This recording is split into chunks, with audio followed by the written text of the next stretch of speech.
मृत्यु के 13 दिनों तक क्यों अपने घर में रहती है आत्मा।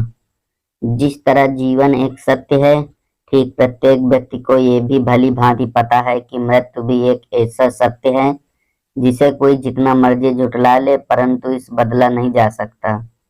कहने का अर्थ है, जिसने इस पृथ्वी पर जन्म लिया है उसे एक न एक दिन अपने प्राणों की आहुति देनी पड़ती है।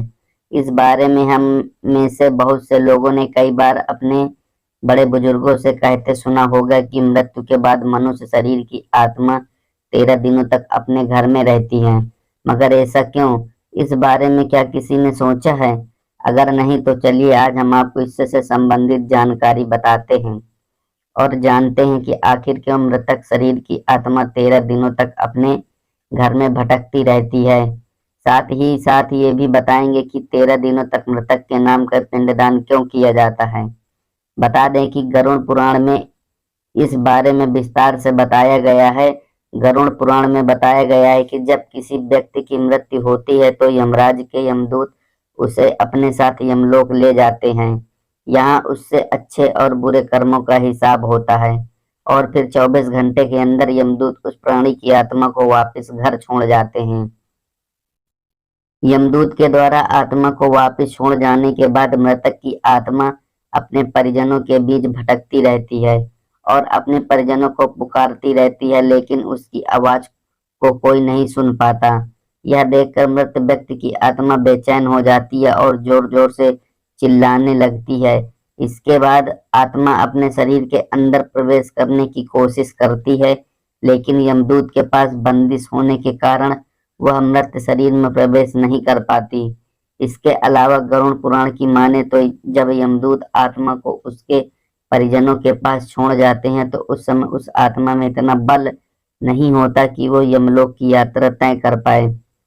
गरुड़ पुराण के अनुसार किसी भी मनुष्य के मृत्यु के बाद जो 10 दिनों तक किया जाता है उसे मृतक आत्मा के विभिन्न अंगों की रचना होती है और जो 11वें और 12वें दिन पिंडदान किया जाता है उससे मृतक आत्मा रूपी शरीर का मांस और त्वचा का निर्माण होता है। और जब 13वें दिन 13वीं की जाती है तो उस दिन मृतक के नाम का पिंडदान किया जाता है। उसी से ही वो यमलोक तक की यात्रा तय करते हैं।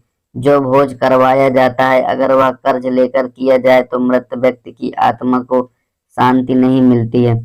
इतना ही नहीं, गरुड़ पुराण में यह भी बताया गया है, जो व्यक्ति जीवित रहते हुए अच्छे कर्म करता है मृत्यु के बाद उसकी आत्मा को यात्रा के दौरान तक अपने परिजनों के पास घर में भटकती रहती है और उसके बाद आत्मा मृत लोक से यमलोक की ओर निकल पड़ती है, जिसे पूरा करने के लिए उसे 12 महीने यानी कि 1 साल का वक्त लगता है।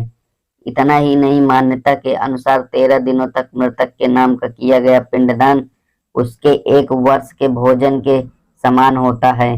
पिंडदान न किया जाए तो क्या होगा?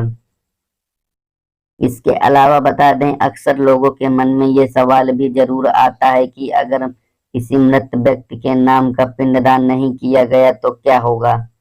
तो दोस्तों, आपको बता दें कि इसका भी वर्णन गरुड़ पुराण में किया गया है। जी हाँ, जिस मृतक व्यक्ति का पिंडदान नहीं किया जाता, यमदूत उसे 13वें दिन जबरदस्ती घसीटते हुए यमलोक की ओर ले जाते हैं और मृतक व्यक्ति की आत्मा को इस दौरान काफी कष्ट उठाना पड़ता है। इसलिए हिंदू धर्म में मनुष्य की मृत्यु के बाद 13 दिनों तक पिंडदान करना आवश्यक माना गया है। इसके अलावा आपको बता दें कि 13वें दिन परिजनों के द्वारा मृतक व्यक्ति के नाम का जो भोजन करवाया जाता है, अगर वह कर्ज लेकर किया जाता तो मृत व्यक्ति की आत्मा को शांति नहीं मिलती। इतना ही नहीं, गरुड़ पुराण में यह भी बताया गया, जो व्यक्ति जीवित रहते हुए अच्छे कर्म करता है मृत्यु के बाद उसकी आत्मा को यात्रा के दौरान यमदूत कोई कष्ट नहीं देते और जो व्यक्ति बुरे कर्म करते हैं उसकी आत्मा को यमदूत यात्रा के दौरान कई यातनाएं देता है और आत्मा को कई कष्ट भोगने पड़ते हैं। धन्यवाद। अगर आपको यह वीडियो पसंद आई हो तो हमारे इस वीडियो को लाइक करें, कमेंट करें, शेयर करें। धन्यवाद।